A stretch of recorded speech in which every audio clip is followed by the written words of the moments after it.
এইখানে হাত তুলেছি এমন কত বাবারা আছেন, কত মায়েরা আছে আল্লাহ, বরদানিসী মায়েরা আছে আল্লাহ, যারা তাদের স্বামীকে হারাইছেন। অনেক বাবারা তার বিবিকে হারাইছেন রে মালিক। অনেক ভাই তার ছোট ভাইকে হারাইছেন। অনেক বাবারা তার বড় ভাইকে, ছোট ভাইকে, ছোট বোন, বড় বোনকে হারাইছে। রব্বে কারীম, জানি না কার কে হারাইছে আল্লাহ।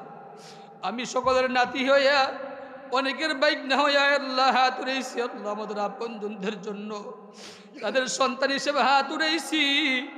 এই মহল্লা থেকে যত মানুষ চলে গেছেন আল্লাহ, প্রত্যেকটা মানুষের কবরগুলোকে আপনি জান্নাতের বাগান বানায় দিন আল্লাহ। কত মানুষের মোহাব্বতে বড় হয়েছিলাম এই এলাকায় আল্লাহ, প্রত্যেকটা মানুষের কবরকে জান্নাতের বাগান বানায় দিন।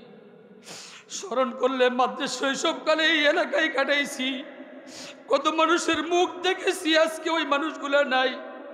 এমন একটা সময় আসবে আমরা যারা হাত উড়াইছি আমরাও থাকবো না আল্লাহ। আজকে তারা মাহফিলে আয়োজন করেছেন, একদিন তারাও থাকবো না রে আল্লাহ। অতীতে তারা মাহফিলের আয়োজন করেছিল, অনেকেই আজকে এখানে নাই রে মালিক। আমরা আগামী বছরের মাহফিলের সময় থাকবো কি থাকবো না কেউ জানে রে মালিক। দয়া করে মায়া করে আমাদের প্রত্যেকটা আপনজনদের কবরকে জান্নাতের বাগান বানায় দি আল্লাহ রাব্বুল আলামিন। আয় আল্লাহ, মুর্শিদ হাকিমুন্নাসা মাদ্রাসাকে আপনি কবুল করেন। আবার পুনরায় আল্লাহ পুনরুজ্জীবিত হওয়ার আপনি তৌফিক দান করে দিন। আলহামদুলিল্লাহ الحمد لله الأكرم الذي خلق الإنسان وكرم وعلمه من البيان ما لم يعلم، فسبحان الذي لا يحصى امتنانه باللسان ولا بالقلم. ونشهد أن لا إله إلا الله وحده لا شريك له،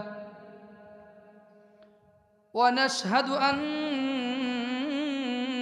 سيدنا وسندنا وحبيبنا وطبيبنا وطبيب قلوبنا ومحبوبنا ومعشوقنا محمدًا عبده ورسوله، أرسله بالحق بشيرًا ونذيرًا وداعيًا إلى الله بإذنه وسراجا وقمرا منيرا. أما بعد، فأعوذ بالله من الشيطان الرجيم. بسم الله الرحمن الرحيم.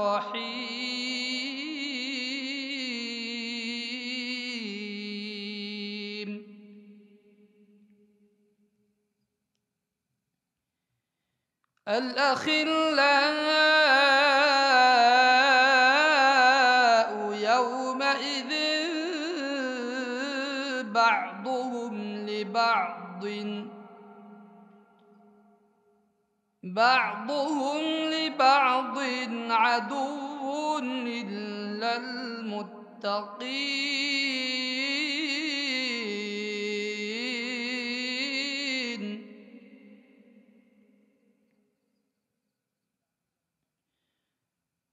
وقال تعالى: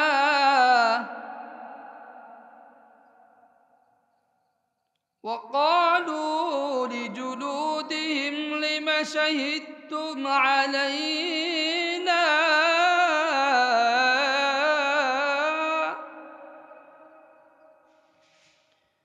قالوا أنطقنا الله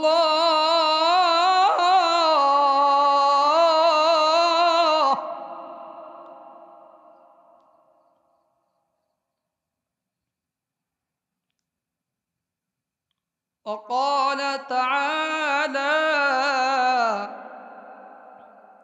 ادعوني أستجب لكم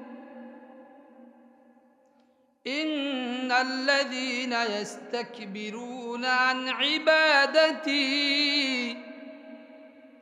سيدخلون جهنم داخرين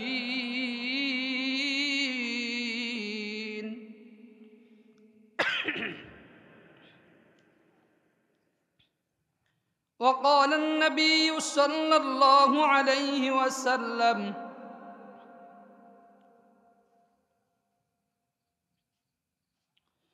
من أحب سنتي فقد أحبني ومن أحبني كان معي في الجنة أو كما قال عليه الصلاة والسلام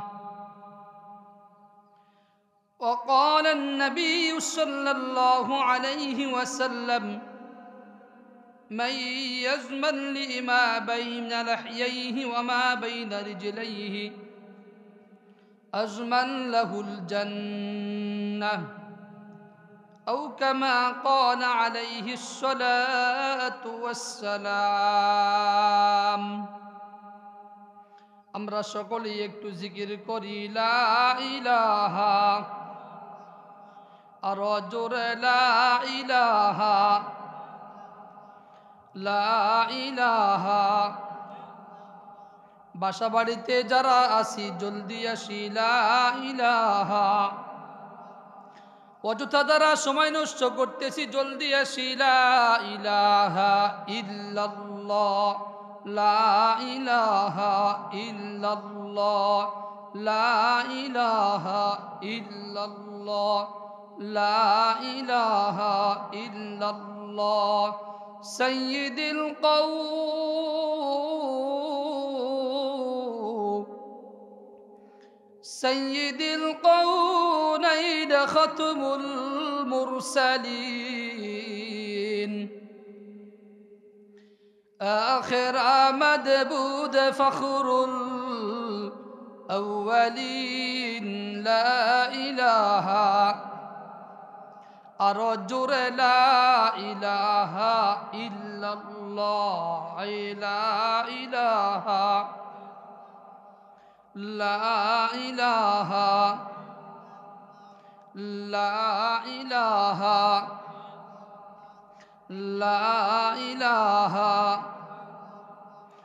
لا إله মাশাআল্লাহ জলদি আসি লা ইলাহা ইল্লাল্লাহ যুবক ভাইরা আসি লা ইলাহা আর জোরে লা ইলাহা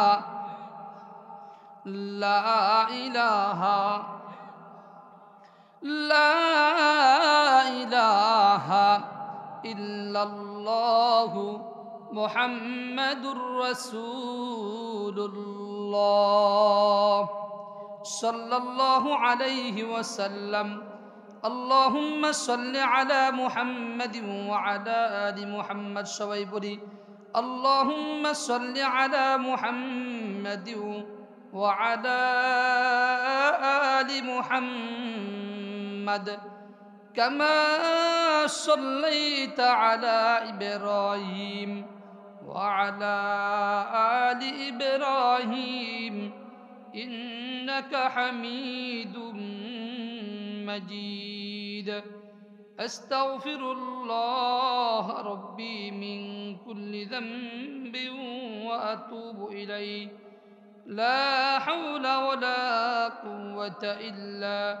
بالله العلي العظيم ربي زدني علما ربي زدني علما ربي زدني علما ربي زدني علما ربي اشرح لي صدري ويسر لي أمري واحلل عقدة من لساني يفقه قولي سبحانك لا علم لنا إلا ما علمتنا إنك أنت العليم الحكيم আমরা সকলেই একটু মোহাব্বতের সাথে মেহেরবানি করে পুরো এলাকা থেকে যত মানুষ ইন্তেকাল করেছেন, যত জীবিত মৃত মানুষ অসুস্থ মানুষ আছে, সকলের জন্য আমরা 5 মিনিট দোয়া করব, পরে ইনশাআল্লাহ বয়ান শুরু হবে। আলহামদুলিল্লাহি রাব্বিল আলামিন والعاقبة للمتقين والصلاة والسلام على سيد الأنبياء والمرسلين ربنا ظلمنا أنفسنا وإن لم تغفر لنا وترحمنا لنكونن من الخاسرين يا أرحم الراحمين أي أكرم الأكرمين يا ذا القوة المتين أي مولاي كريم الله আল্লাহ যে এলাকাতে ছোটকাল থেকে বড় হয়েছে রে মালিক, আয় আল্লাহ ছোট সময় কত মুরব্বীদেরকে দেখছিলাম রে মালিক, আজকে অনেক মুরব্বীরা নাই রে মালিক। ছোটকালে মহিষাদ আমরা হাকিমুন্নাসা মাদ্রাসা যখন পড়ি রে মালিক, তখন কত মুরব্বীদেরকে দেখছি, নানা ভাইদেরকে দেখছি আল্লাহ, কত মামাদেরকে দেখছি, কত খালাদেরকে খালুদেরকে দেখছি রে মালিক। গহীন অন্ধকার জগতে যারা চলে গেছেন রে মালিক, আল্লাহ আমি এই গ্রামেই বড় হওয়ারে মালিক, এই এলাকার মানুষের মোহাব্বতের ভালোবাসাই বড় হওয়ারে মালিক। বড় দয়া হয়, মায়া হয় আল্লাহ। যত মানুষগুলাই গ্রাম থেকে যে অন্ধকার কবরে শাহিদ হয়ে গেছে আল্লাহ, আমি কারো নাতি, কারো বাইকনা আল্লাহ, কারো ছেলে, কারো বাইকনার হে আল্লাহ রব্বে কারীম, আমাদের যত আপনজনেরা পুরো এলাকা থেকে দূরে আছে অন্ধকার কবরে শাহিদ হয়েছে আল্লাহ, আজকে তাদের সন্তান হিসেবে আমরা মাপ চাই, ক্ষমা চাই আল্লাহ। আমার ডানে বামে সামনে পিছনে যত মুর্দেগানে কারাম অন্ধকার কবরে শহীদ হয়েছে আল্লাহ, মরহুম মরহুমাদের কবরকে আল্লাহ আপনি জান্নাতের বাগান বানায়া দি রব্বে কারীম। আয় আল্লাহ মাদ্রাসার শুরুকাল থেকে নিয়ে আয় আল্লাহ জীবনের শুরুকাল থেকে নিয়ে অদ্যবধি পর্যন্ত যত মানুষ থেকে আয় আল্লাহ ন্যূনতম উপকার পেয়েছি আল্লাহ, এমন যত মানুষ অন্ধকার কবরে শহীদ হয়েছে আল্লাহ, সকলের কবরগুলাকে তুমি জান্নাতের বাগান বানায়া দাও। এইখানে হাত উঠেছে এমন কত বাবারা আছেন, কত মায়েরা আছে আল্লাহ, বরদানিসী মায়েরা আছে আল্লাহ, যারা তাদের স্বামীকে হারাইছেন, অনেক বাবারা তার বিবিকে হারাইছেন রে মালিক, অনেক ভাই তার ছোট ভাইকে হারাইছেন, অনেক বাবারা তার বড় ভাইকে, ছোট ভাইকে, ছোট বোন, বড় বোনকে হারাইছে রব্বে কারীম। জানি না কার কে হারাইছে আল্লাহ, আমি সকলের নাতি হইয়া অনেকের বাইক না হইয়া আল্লাহ হাত উড়াইছি আল্লাহ, আমাদের আপনজনদের জন্য তাদের সন্তান হিসেবে হাত উড়াইছি। এই মহল্লা থেকে যত মানুষ চলে গেছেন আল্লাহ, প্রত্যেকটা মানুষের কবরগুলোকে আপনি জান্নাতের বাগান বানায়া দিন আল্লাহ। কত মানুষের মোহাব্বতে বড় হয়েছিলাম এই এলাকায় আল্লাহ, প্রত্যেকটা মানুষের কবরকে জান্নাতের বাগান বানায়া দিন। স্মরণ করলে মাদ্রাসা শৈশবকালে এই এলাকায় কাটাইছি, কত মানুষের মুখ দেখেছি, আজকে ওই মানুষগুলো নাই। এমন একটা সময় আসবে আমরা যারা হাত উড়াইছি আমরাও থাকবো না আল্লাহ। আজকে তারা মাহফিলে আয়োজন করেছেন, একদিন তারাও থাকবো না রে আল্লাহ। অতীতে তারা মাহফিলের আয়োজন করেছিল, অনেকেই আজকে এইখানে নাই রে মালিক। আমরা আগামী বছরের মাহফিলের সময় থাকবো কি থাকবো না কেউ জানে রে মালিক। দয়া করে মায়া করে আমাদের প্রত্যেকটা আপনজনদের কবরকে জান্নাতের বাগান বানায়া দি আল্লাহ রাব্বুল আলামিন। আল্লাহ মুর্শিদ হাকিমুন্নাসা মাদ্রাসাকে আপনি কবুল করেন, আবার পুনরায় পুনরুজ্জীবিত হওয়ার আপনি তৌফিক দান করে দিন। আল্লাহ স্বচ্ছ কমিটির ব্যবস্থা করে দিন। আমি এই মাদ্রাসারই ছাত্রের মালিক, এই এলাকার মানুষের সহযোগিতা মহাব্বতে বড় হওয়ার মালিক আল্লাহ। তাদের জন্য কিছু করতে পারি নাই, তাদের জন্য দোয়া করি। সমস্ত এলাকার মা বোন, দাদা দাদু, নানা নানু আয় আল্লাহ শ্বশুরি বন্ধু বান্ধব যারা অন্ধকার করে শাহিদ হয়েছে আল্লাহ, তাদের পক্ষ থেকে আমরা ক্ষমা চাই, মাপ চাই। তাদের সকলের কবরগুলোকে আপনি জান্নাতের বাগান বানাইয়া দিন আল্লাহ। বিশেষ করে আমার নানাগণ, আয় আল্লাহ এই মসজিদের সাবেক সভাপতি ছিল মরহুম আব্দুর রহমান সাহেবের কবরকে আয় আল্লাহ আরো যত মানুষজন ইন্তেকাল করেছেন মসজিদের সামনে পিছনে ডানে বামে যত মানুষ ঘুমায় আছে আল্লাহ সবাইকে আপনি মাফ করে দিন। মসজিদের জমিদাতাগণ কত ভাগ্যবান আল্লাহ, মসজিদের জমিদারদের কবরগুলোকে আপনি জান্নাতের বাগান বানায় দিন। যারা খেদমতের আঞ্জাম দিতেছে মসজিদের আল্লাহ তাদেরকে দুনিয়া ও দুনিয়াবি আখিরাতের সমস্ত কামিয়াবি আপনি দান করে দিন। আয় আল্লাহ মাহফিলকে যারা আঞ্জাম দিয়ে এই পর্যন্ত আনছেন তাদের সকলকে আপনি মাফ করে দিন আল্লাহ। পর্দানিশী মা বোনদেরকে মাফ করে দিন আয় আল্লাহ, আমাদের বাবাদেরকে মাফ করে দিন, আমাদের মামাদেরকে মাফ করে দিন, আমাদের ভাইদেরকে মাফ করে দিন আল্লাহ, আমাদের খালা খালু ফুয়াদেরকে মাফ করে দিন আল্লাহ। এখানে হাত তুলে জানি না কার কে মারা গেছে আল্লাহ, যারা যায় আর থেকে কেউ ফিরে আসে না আল্লাহ, আমাদের প্রত্যেকটা আপনজনের কবরকে আমরা জান্নাতের বাগান বানিয়ে দিই, আমাদের প্রত্যেকটা আপনজনের কবরকে জান্নাতের বাগান বানিয়ে দিই, আমাদেরকে জান্নাতের বুকে আল্লাহ সার্টিফিকেট নিয়ে যাওয়ার তৌফিক দান করে দিন। আমাদের কবরগুলাকে সাববিচ্ছু আল্লাহ পোকামাকড়ের খাবার বানায়েন না, আমাদেরকে পোকামাকড়ের খাবার বানায়েন না, ইমানের সাথে কবরে যাওয়ার তৌফিক দান করে দিন। ইয়া আরহামার রাহিমিন, আয় আল্লাহ ইয়া আরহামার রাহিমিন, এই মাহফিলকে আপনি কবুল করেন, এই মাহফিলের উসিলা করে আমাদের নাজাতের জরিয়া করে দিন আল্লাহ। এই মাহফিলকে তারা এই পর্যন্ত এনেছে তাদের সবাইকে আপনি মাফ করে দিন আয় আল্লাহ, আমাদের জীবিত মৃত সমস্ত মুর্দেগানদেরকে মাফ করে দিন। ইয়া আরহামার রাহিমিন, ইয়া আরহামার রাহিমিন। সুবহান রাব্বিকা রব্বিল ইজ্জাতি আম্মা ইয়াসিফুন। আয় আল্লাহ তারা অসুস্থ আছে পুরো এলাকায় প্রত্যেককে পরিপূর্ণ সুস্থতার নিয়ামত দান করেন। আয় আল্লাহ সারা দুনিয়ায় যত হসপিটালে যত মানুষ অসুস্থ আছে আল্লাহ প্রত্যেকে পরিপূর্ণ সুস্থতার নিয়ামত আপনি দান করেন। আমাদের প্রত্যেকটা আপনজন যারা অসুস্থ আছে আল্লাহ প্রত্যেকে সুস্থতার নিয়ামত দান করেন। সুবহান রাব্বিকা রব্বিল ইজ্জাতি আম্মা ইয়াসিফুন, সালামুন আলাল মুরসালিন, আলহামদুলিল্লাহি রাব্বিল আলামিন।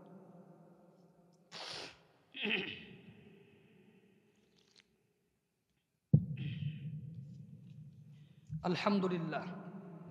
মহিষাদমনা দক্ষিণ পাড়া পলানবাড়ি বাইতুন্নুর জামে মসজিদ বার্ষিক ওয়াজ ও দোয়ার মাহফিলের আজকের সভাপতি জনাব মোহাম্মদ বিল্লাল হোসাইন, সহসভাপতি জনাব মোহাম্মদ জামান পালোয়ান, প্রধান অতিথি জনাব মোহাম্মদ খুরশেদ আলম দরানি, উদ্বোধক জনাব মোহাম্মদ শারিকুল ইসলাম ব্যাপারী, পৃষ্ঠপোষক জনাব মোহাম্মদ শারিকুল ইসলাম সবুজ, প্রধান মেহমান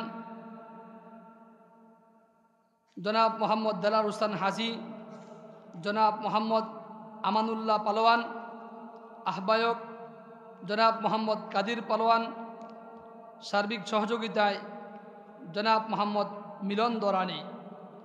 আজকের প্রধান বক্তা বিশিষ্ট ইসলামী চিন্তাবিদ মুফাসসিরে কোরআন হযরত মাওলানা জমিরউদ্দিন সিদ্দিকী দামাত বারকাতুহুম মাদ্দাদিন আলিয়া।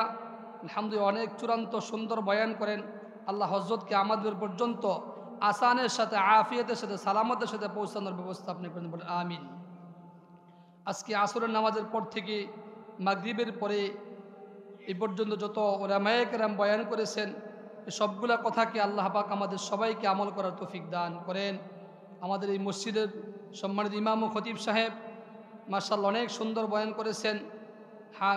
হযরত মাওলানা কারি শফিকুর রহমান ইসলামপুরি মাশাআল্লাহ অনেক সুন্দর বয়ান করেছেন।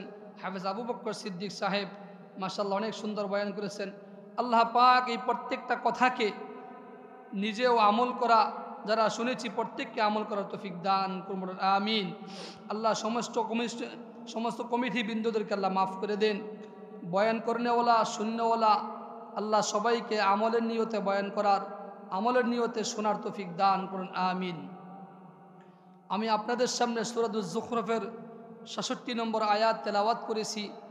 আল্লাহ পাক যদি তৌফিক দান করেন এর উপরে কিছু ইনশাল্লাহ কথাবার্তা বলার জন্য তৌফিক দান করেন। রাসূলুল্লাহ সাল্লাল্লাহু আলাইহি ওয়াসাল্লামের অগণিত হাদিস থেকে কয়েকখানা হাদিসের কিছু বিশেষ অংশ তেলাওয়াত করেছি। রব্বে কারীম যেন আমাকে অধমকে আয়াল্লাহ যে কথাগুলো আমি আমল করতে পারবো, যে কথাগুলো আমার সামনে আয়াল্লাহ শ্রোতাগণ যারা আছেন, পর্দানিশে বা আমুদেরা আছেন, আয়াল্লাহ প্রত্যেককে আমলের নিয়তে বলবার এবং শুনবার তৌফিক দান করুন, আমিন।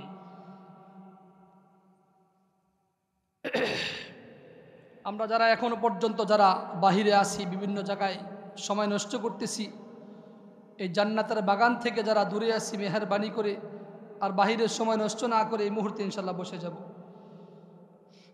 আলহামদুলিল্লাহ।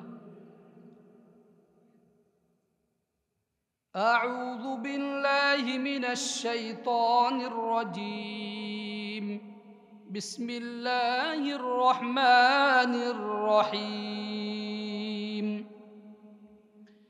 আল-আখিল্লাউ ইয়াওমাইযিন বা'দুহুম লিবা'দিন আদুউন ইল্লাল মুত্তাকিন।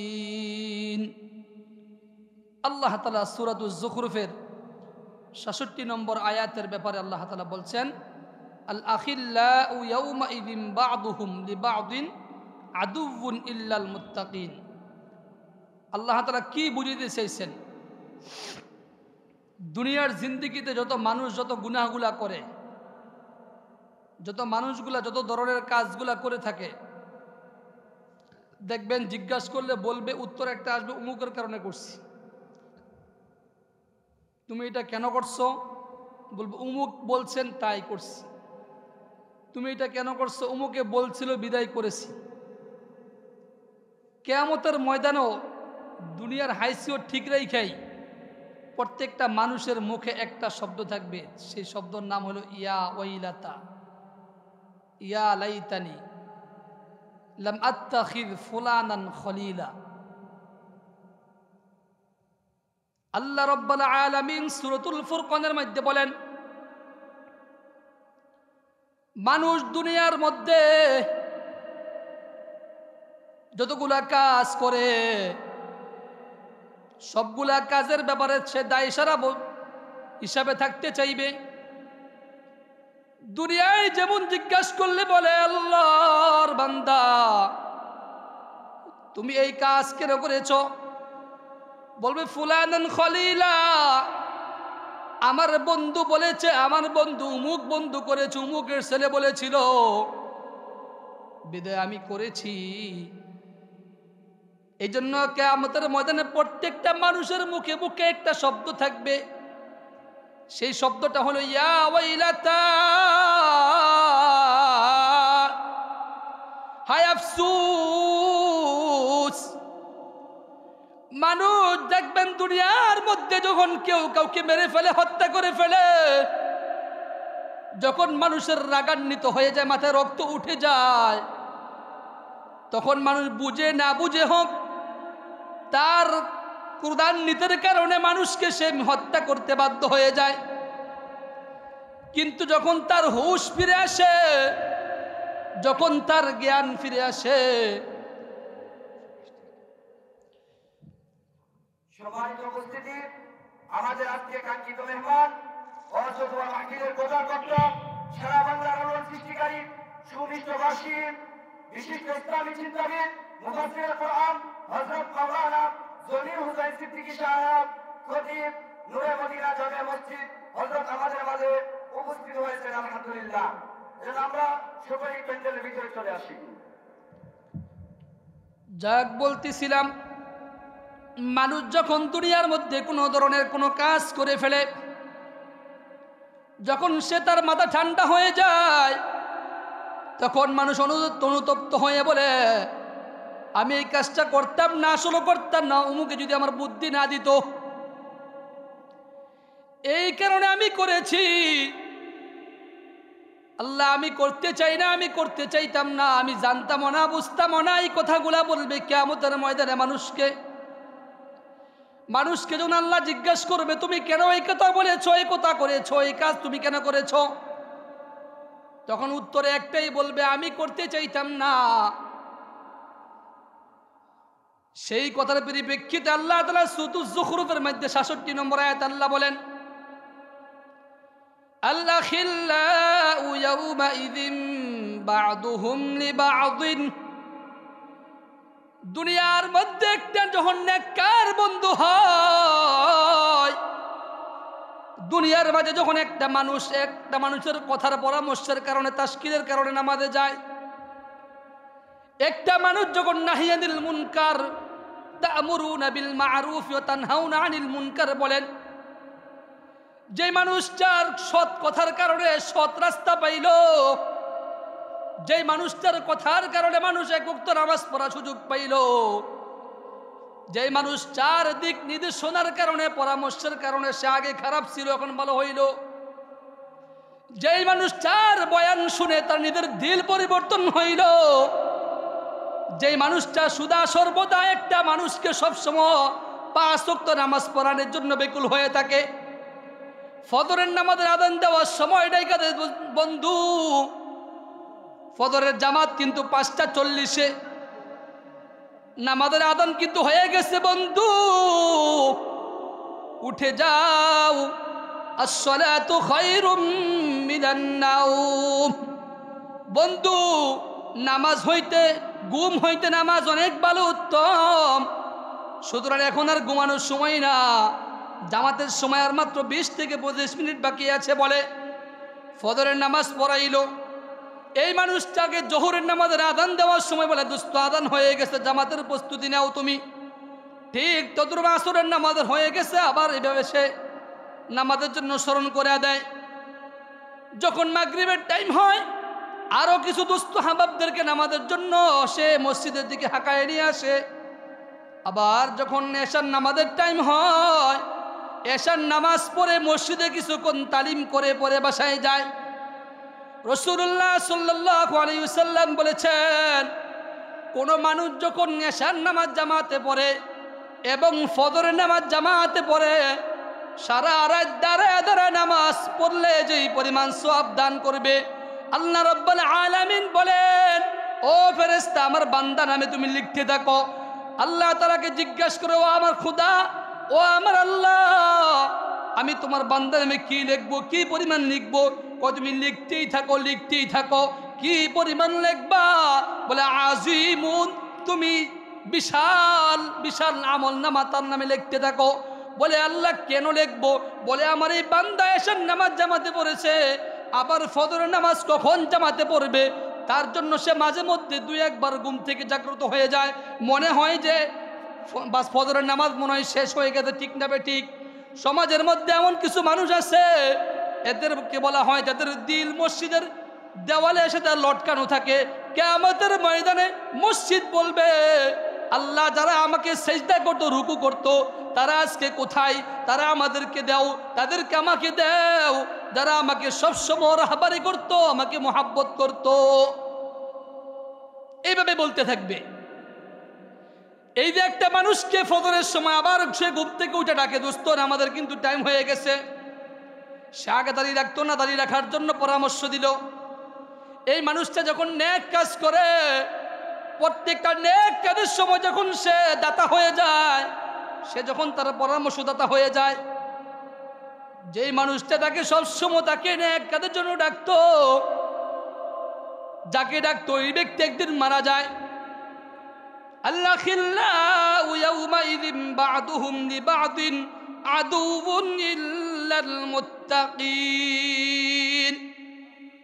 বলে যে একমাত্র মুত্তাকিনরা ছাড়া, এর অর্থ হলো আল-আখিল্লা, পারস্পরিক বন্ধু। এক বন্ধু আর এক বন্ধু কিয়ামতের ময়দানে তার বিরুদ্ধে আচরণ করবে। ইল্লাল মুত্তাকিন, কেবলমাত্র মুত্তাকিন বন্ধুরা ছাড়া। বলে যে দুনিয়ার মধ্যে যত মানুষের কারণে আমি এই যে জামাটায় রুমালটা পরলাম, এই রুমালটা দেখে আপনি রুমাল পরছেন, রুমাল কিনছেন। আমি যেই জামাটা বানাইছি, যেইভাবে জামাটা বানাইছি আপনার ভালো লাগছে বিদে আপনি এইভাবে জামাটা পরছেন। আমি যেইভাবে চুলটা কাটিং দিয়েছি, এই কাটিংটা যদি সুন্নত তরিকায় হয়, আপনার কাছে ভালো লাগছে, আপনি চুলের কাটিং এইভাবে দিয়েছেন। বলে যে প্রত্যেকটা মানুষ যখন ভালো কাজের আদেশ পায়, কোনো সেটা দেখা হোক, সেটা না দেখা হোক, কারো কথার মাধ্যমে হোক, যেইভাবে সে দাওয়াত দেওয়া যায় সেভাবে সে দাওয়াত দিয়েছে। যেইভাবে একটা মানুষ কারো থেকে কোনো ধরনের অনুসরণ করলো, অনুকরণ হইল, বলে এই প্রত্যেকটা মানুষের দাওয়াত আমি দেই নাই।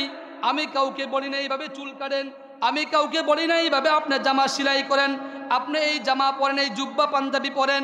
বলে এই মানুষ যা আমার দেখে দেখে নামাজি হইল, আমার দেখে দেখে দাঁড়িয়ে রাখলো, বলে এই মানুষটা যত ধরনের নেক আমল করবে সবগুলো নেক আমলের একটা অংশ ওই ব্যক্তি পাবে। বলেন সুবহানাল্লাহ। এই মানুষটা যখন দুনিয়ার মধ্যে যখন তাকে নামাজের জন্য দাওয়াত দেয়, পর্দার জন্য দাওয়াত দেয়, দাড়ি দেখার জন্য দাওয়াত দেয়, আগে হারাম খাইতো, বলে হারাম খাওয়া যাবে না, হারাম খাইলে জাহান্নামে যাইবা। এই মানুষটা যখন তার কথার কারণে যখন সে বড় ধরনের নেক আমল করতে শিক্ষা করে, এই মানুষটা যখন কবরে যায়, যখন কবরে যাওয়ার পরে আল্লাহ তাআলার কাছে সাক্ষাৎ হয়ে যায়, আল্লাহর কাছে দরখাস্ত করে, ও আমার মালিক, আর কারণে আজকে নামাজি হইলাম রে মালিক, আমি যার কারণে আজকে ফজরের নামাজ জামাতে পড়তে পারলাম। যেই মানুষটা আমাকে নামাজের জন্য দাওয়াত দিয়েছে, যেই মানুষটা আমাকে ফজরের নামাজের সময়টা ডাইকা দিত, যেই মানুষটা আমাকে দাঁড়িয়ে রাখার জন্য সবসময় আদেশ করত, যেই মানুষটা আমাকে হারাম থেকে বঞ্চিত করার জন্য ফিকিরে রাখতো, আল্লাহ আমি এই বান্দার জন্য তোমার কাছে দোয়া চাই। যে মানুষটা আমাকে জাহান্নাম থেকে বাঁচানোর জন্য দুনিয়াতে সদা বেকুল হয়ে থাকতো, পাগলের মতো থাকতো, আমিও তার জন্য তোমার কাছে ফরিয়াদ করি, আল্লাহ আমার এই ভাই যেন কিয়ামতের ময়দানে আমার সাথে জান্নাতে থাকে। বলেন সুবহানাল্লাহ। বুঝে থাকলে বলেন, দুনিয়ার মধ্যে যদি আমার কারণে যদি কোনো মানুষ খারাপ কাজে লিপ্ত হয়, যদি আমার কোনো পরামর্শের কারণে, আমার কোনো কলমের ছাইনের কারণে, আমার কোনো পরামর্শের কারণে, আদেশ নিষেধের কারণে যদি কোনো ধরনের গুনাহের কাজে লিপ্ত হয়, তাহলে বলেন এই বন্ধু সে কবরে যাওয়ার পরে যখন তার আযাব হবে, সে বলবে আল্লাহর কাছে, আল্লাহ আমি এই কাজ জীবনে করতে চাইছিলাম না, আমি এই কাজ সম্পর্কে জীবনে আমার ইলমই ছিল না, আমি জানতামই না, আমারে অমুক বন্ধু বলছিল বিদায় আমি করছি, তুমি তারে কেন মারছো? বলে আমি তো মারতাম না, আমাকে অমুকে মারতে বলছিল, এই জন্য আমি তাকে মারছি। প্রিয় বন্ধুরা, এই কথা ভালো করে বুঝে রাখেন, দুনিয়ার মানুষ কত মানুষকে বন্ধুর মোহে পড়ে কত গুণে লিপ্ত হয়ে যায়, কত বন্ধুর কারণে, বড় ভাইয়ের কারণে, কেন এই কাজ করছো, বড় ভাই বলছে, অমুক নেতা বলছে, অমুক তুমুক বলছে, এই কারণে এই কাজ করছি। কিয়ামতের ময়দানে যার কারণে আজকে এই গুনাহে লিপ্ত হয়েছেন আপনি একদিন কবরে যাইবেন, কবরে যাওয়ার পরে আপনার এই দুষ্ট বন্ধুটা কবরে যাওয়ার পরে বলবে, আল্লাহ যার কারণে আজকে আমি গুনাহগার হইলাম, আজকে আমি জাহান্নামে লাকড়ি হইলাম, আমি আমার এই বন্ধু ছাড়া আমি কোনোদিন জাহান্নামে যাইব না। নাউজুবিল্লাহ। তাহলে ভালো করে বোঝা উচিত, দুনিয়াতে আমার কোনো গুনাহের পরামর্শ যেন, আমার থেকে যেন কেউ কোনো গুনাহের ইন্ধনদাতা না হয়ে যায়, আমার থেকে যেন কোনো মানুষ গুনাহের কি সার মর্মটুকু পর্যন্ত খুঁজে না পায়। কেন আল-আখিল্লাউ ইয়াউমাইযিন বা'দুহুম, আপনারা কোরআন কারীমের 25 নম্বর পারা 8 নম্বর পৃষ্ঠা সূরা যুখরুফের 66 নম্বর আয়াতের তাফসীর খুঁজে দেখবেন। দুনিয়ার মোহে পড়ে ইব্রাহিম আলাইহিস সালাতু ওয়াস সালাম তার উম্মতকে বলছিল যে দুনিয়ার মোহে পড়ে, দুনিয়ার সামান্য ভালোবাসার কারণে আল্লাহ তাআলাকে বাদ দিও না, দুনিয়ার মোহে পড়ে তোমার আমাকে লাকড়ি দিয়ে আগুন জ্বলে কুণ্ডলিতে ফেলাই দিও না, তুমি কাকে ধরতেছ?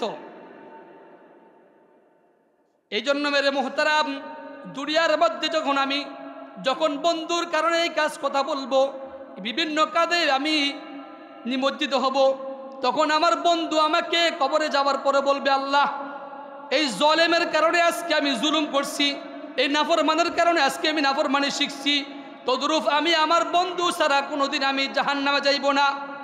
আবার ইল্লাল মুত্তাকিনরা বলবে, আল্লাহ আমার এই বন্ধুর কারণে আমি নামাজি হয়েছি, আমি আগে দাঁড়িয়ে রাখতাম না, দাঁড়িয়ে রাখছি, আমি আগে নামাজ কীভাবে পড়তে হবে সেইটা আমি জানতাম না, আজকে আমি নামাজি হয়েছি, এই কারণে আমি নামাজি হয়েছি, এই কারণে আমি আল্লাহওয়ালা হয়েছি, যার কারণে আজকে আপনাকে চিনতে পারছি, সে আমাকে দুনিয়াতে বলতো, আল্লাহ তোমাকে তোমার সামনে দাঁড়াইতে হবে, তোমার কাছে হিসাব দিতে হবে, তোমার কাছে দুনিয়ার সব কিছুর বিষয় আপনি অবগত আছেন। কুল ইন্নাল মাউতাল্লাযী তাফিররুনা মিনহু ফাইন্নাহু মুলাকীকুম সুম্মা তুরাদ্দুনা ইলা আলিমিল গায়বি ওয়াশ শাহাদাতি ফায়ুনাব্বিউকুম বিমা কুনতুম তা'মালুন। আল্লাহ তাআলা জানায় দেন, হে নবী আপনার উম্মতদেরকে আপনি জানিয়ে দিন, কুল ইন্নাল মাউতাল্লাযী তাফিররুনা মিনহু ফাইন্নাহু মুলাকীকুম। ও দুনিয়ার মানুষ, দুনিয়ার মোহে পড়ে, বিবির মোহে পড়ে, বন্ধু বান্ধবদের মোহে পড়ে, তুমি কারো বড় ভাইয়ের মোহে পড়ে, তুমি কারো বড় ভাইয়ের মন সন্তুষ্ট করতে গিয়ে তুমি যাদেরকে আজকে কারে পিছে রাখছো আর কারে সামনে রাখছো, তুমি খুব ভালো করে বুঝো। আল্লাহ তোমাকে ভালো একটা জ্ঞান দিছে, আল্লাহ তোমাকে একটা আদল নামক একটা বিবেক দিছে। ইন্নাল্লাহ ইয়া'মুরু বিল আদল, ইন্নাল্লাহ ইয়া'মুরু বিল আদলি ওয়াল ইহসান। ও বন্ধু তুমি ভালো করে বুঝো, আল্লাহ তোমাকে এমন একটা জ্ঞান দিছে, যে জ্ঞান দিয়া তুমি যত খারাপ কাজই করো, যত খারাপ মানুষই থাকুক, দেখবেন সমাজের ভিতরে একবার হলো তার দিলে নাড়া দেয় এই কাজটা মনে হয় সঠিক না, তারপরেও তার লিপসার কারণে করে। যারা সমাজের ভিত্তিতে বিভিন্ন ধরনের নেশা অভ্যস্ত, সে জানে এইটা খাইলে আমার শরীর শুকিয়ে যাবে, সে জানে এইটা খাইলে আমার জীবন ঝুঁকিপূর্ণ হবে, তারপরও সে নেশায় গ্রস্ত, এই কারণে সে নেশা করে। আল্লাহ বলেন ইন্নাল্লাহ ইয়া'মুরু বিল আদল, ইন্নাল্লাহ ইয়া'মুরু বিল আদলি ওয়াল ইহসান। যে বিবেক তোমাকে ইহসান করবে, সহজ করে দিবে, দয়া করবে, মায়া করবে, সেই বিবেককে তুমি নষ্ট করে দিও না। সেই বিবেককে তুমি নষ্ট করে দিও না। সেই বিবেক কিন্তু আল্লাহ তোমাকে দিচ্ছে।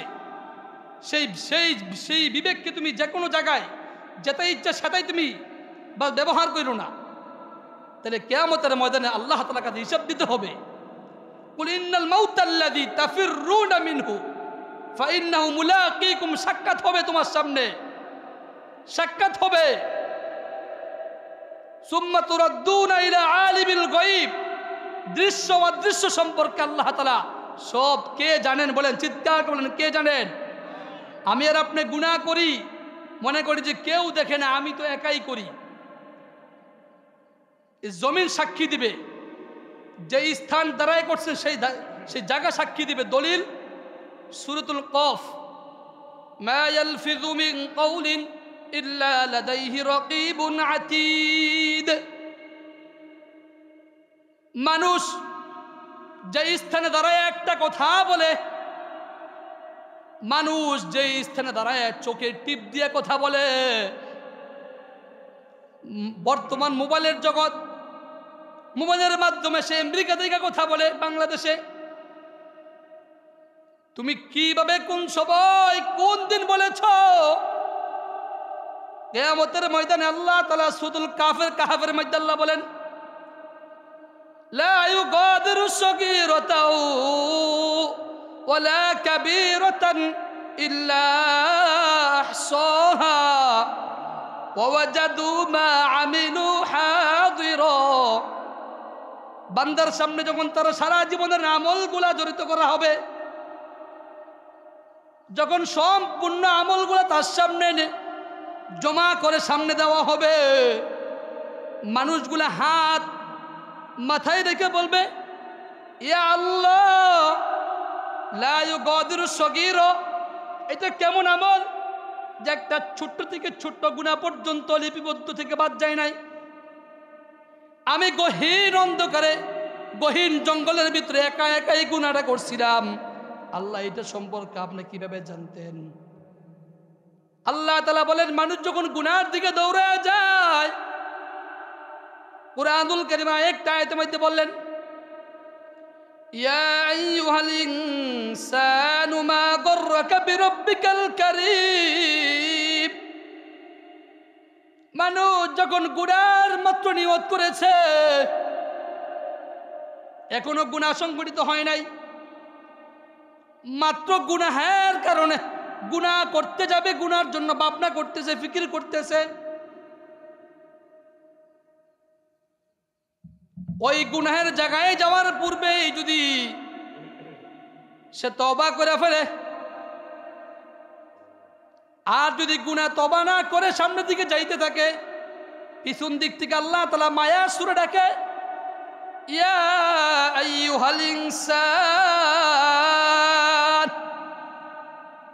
হে আমার মানুষ, হে আমার বান্দারা,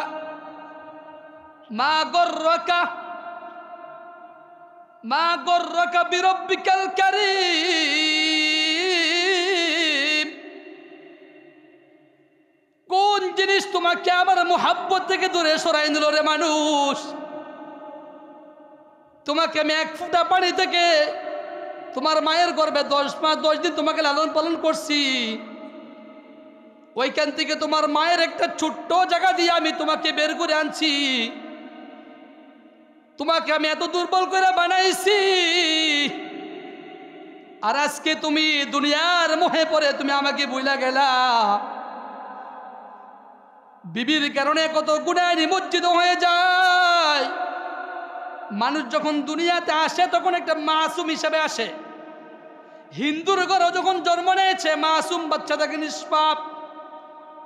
মা বাবার আচরণে কেন সে হিন্দুত্ববাদী হয়, মা বাবার আচরণে কেন সে ইস্কন হয়, মা বাবার আচরণে কেন সে নাসারা ইহুদি হয়, মা বাবার কারণে আচরণের কারণে সে আল্লাহওয়ালা বুজুর্গ হয়ে যায়।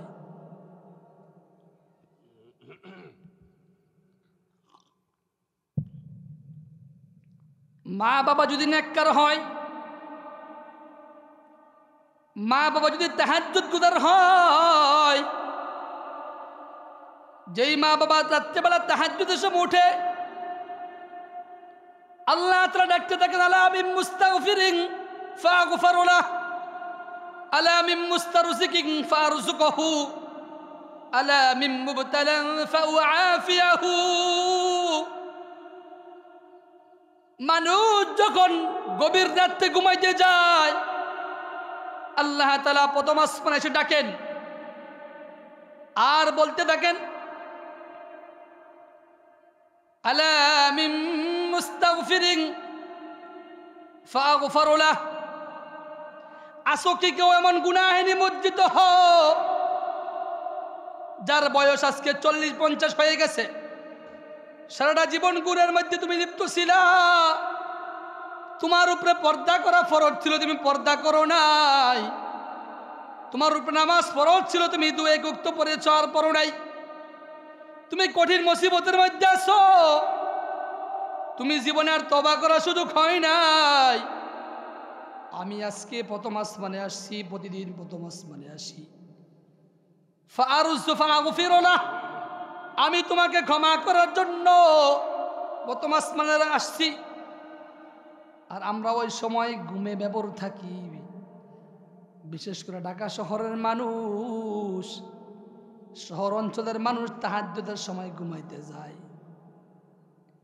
ঘুম থেকে উঠে সকাল 8টা-9টা বাজে আল্লাহ তাআলা মুসলমানদেরকে রাত্র বানাইছেন লিবাসুত তাকওয়া। রাত্রে আল্লাহ তাআলা বানাইছেন মানুষের লিবাস হিসেবে। সারাদিন মানুষ ফাইদা কুদিয়াতিস সালাতু ফান্তাশিরু ফিল আরদি, আল্লাহ তাআলা ফজরের নামাজ আদায় করবে, নামাজের ওয়াক্ত হবে, নামাজগুলা পড়বে, নামাজের পড়ার পরে বাকি সময়টা জমিনে লিপ্ত হয়ে যাবে। জমিনের জন্য নিজের পেটের ক্ষুধার তাড়নায় বাল বাচ্চা, বিবি বাচ্চা, ছেলে মেয়েদের জন্য মাঠে ময়দানে যাবে। আর আজকে আমরা মানুষ আল্লাহ তাআলা কোরআনের আয়াতের বিরুদ্ধে সারাদিন তো বিভিন্ন কাজে গুনাহের কাজে লিপ্ত হয়, সারা রাত যায়, মাস যায়, বছর যায়, কিন্তু আল্লাহ তাআলাকে ডাকার সুযোগ হয় না। আল্লাহ তাআলাকে একবার রুকু দেওয়ার সময় হয় না, অথচ আল্লাহ তাআলা আমাকে আপনাকে ছোট্ট কাল থেকে নিয়ে 50 বছর জীবন পর্যন্ত কত দয়া করে মায়া করে বলতেছেন। আমি আর আপনি যখন ঘুমাইতে যাই কানের পাশ দিয়ে পিপিলিকা ঘুরে, মাথায় মধ্যে তেল দেওয়ার কারণে সুগ্রান তেল পাওয়ালে পিপিলিকা মাথার মধ্যে উঠা ঝিলমিল ঝিলমিল করতে থাকে, কিলমিল কিলমিল করতে থাকে, কিন্তু মাথায় ঢুকে না। লাভ দিয়ে ঘুম থেকে উঠে বলে আল্লাহ, মাথার মধ্যে এতগুলা পিপিলিকা হইল কিন্তু কানের ভিতরে ঢুকলো না। আল্লাহ তাআলা দুইজন ফেরেশতা দুই কানের পাশে দাঁড়ায় দিয়ে আমার বান্দা ঘুমাইতেছে, আমার বান্দা ডিস্টার্ব করা যাবে না। আমার বান্দা যদি কানের ভিতরে যদি পিপিলিকা ঢুকে, পিপিলিকার একটা ধর্ম হইল যত চিপা জায়গা, যত চিকন জায়গা, ছোট ছিদ্র, এটা পিপিলিকার খুব আনন্দের জায়গা হয়, ঠিক না বে ঠিক? আমার আপনার কানের ছিদ্রটা মানে অনেক বড়,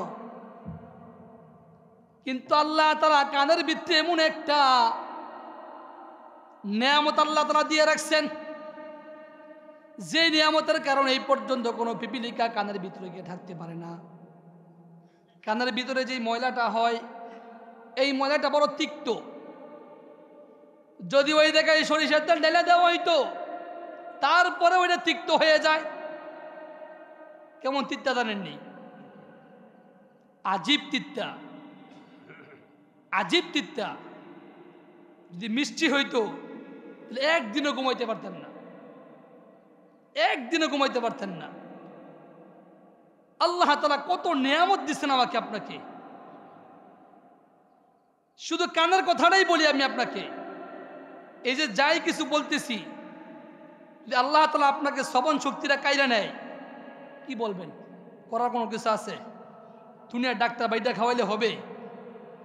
তাহলে এই যে আল্লাহ তাআলা আমাকে আপনাকে এত মহাব্বত করে, মায়া করে, দয়া করে এই যে এইভাবে আনছেন, তা আমি আর আপনি আল্লাহকে কি দিলাম? বলে আল্লাহ তাআলা কি কিছু নিতে পারে? আরে নামাজ পড়লাম এটা আমার, রোজা রাখলাম এটা আমার, যাকাত দিলাম এটা আমার।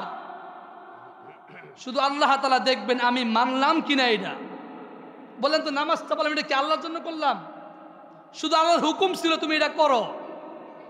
রোজা রাখার কথা বলছি যে আমার জন্য আমি রাখলাম। এখন দেখবেন অধিকাংশ ডাক্তাররা, বড় বড় ডাক্তাররা বিভিন্ন রোগের কারণে বলে রোজা রাখেন। রোজা এমন একটা ওষুধ যেটা হাজার লক্ষ টাকা ওষুধ। এই জন্য মেরে মোহতারাম দুস্থ বুজুর্গ, আমার যেই মূল মুখ্য উদ্দেশ্য ছিল আজকে, সেটা হইল যে পারস্পরিক মিল মহাব্বতের বন্ধুত্বের কারণে আমি আর আপনি যে আল্লাহ তাআলাকে ভুলে গেলাম, বন্ধুর মুহে পড়ে আমি আর আপনি যে আজকে বন্ধুকে খুশি করলাম, আল্লাহকে বেরাজি করলাম।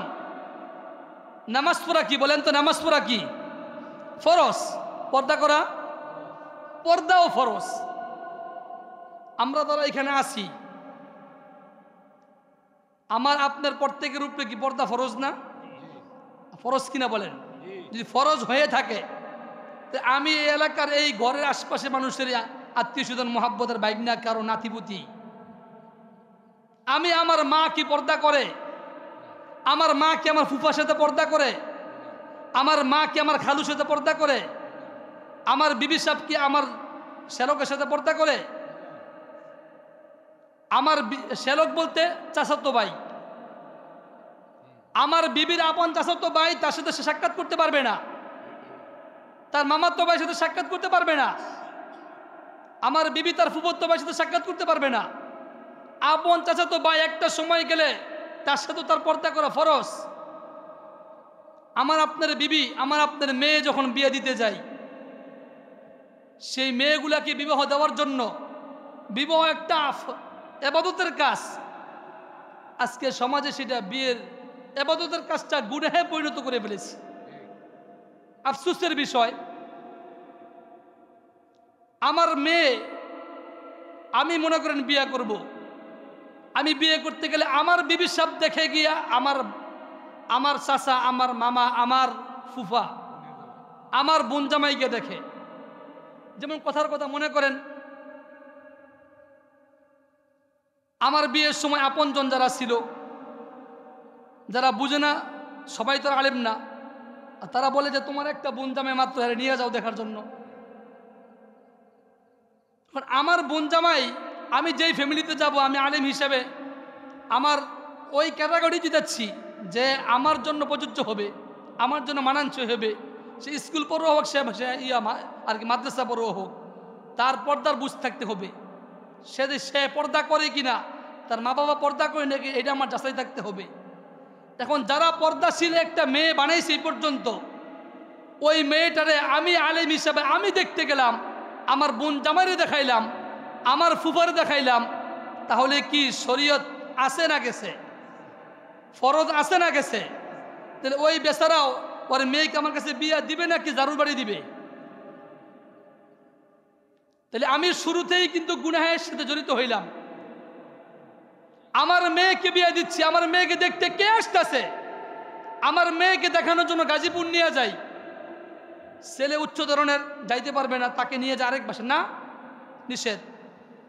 আপনি আগে ছেলে দেখবেন, ছেলেকে আপনি 10 বার দেখেন, 5 বার দেখেন, ছেলে আগে যদি পছন্দ হয় তাইলে পরে ছেলেকে দেখার অনুমতি একমাত্র ছেলে দেখবে। ছেলের পছন্দ হওয়ার আগ পর্যন্ত তার বাবাও দেখতে পারবে না। যদি ছেলের পছন্দ হয়ে যায়, মোটামুটি আগ্ধ হয়ে যায়, তাহলে সে দেখবে। শরীয়ত তো আমার আপনার বাপদাদার কোনো বিষয় না, এটা আমার আপনার জন্য ফরজ। বর্তমানে আগে ছেলেরা যৌতুক নিত, এখন মেয়েরা যৌতুক নেয়। কিভাবে বলেন? কিভাবে বলেন?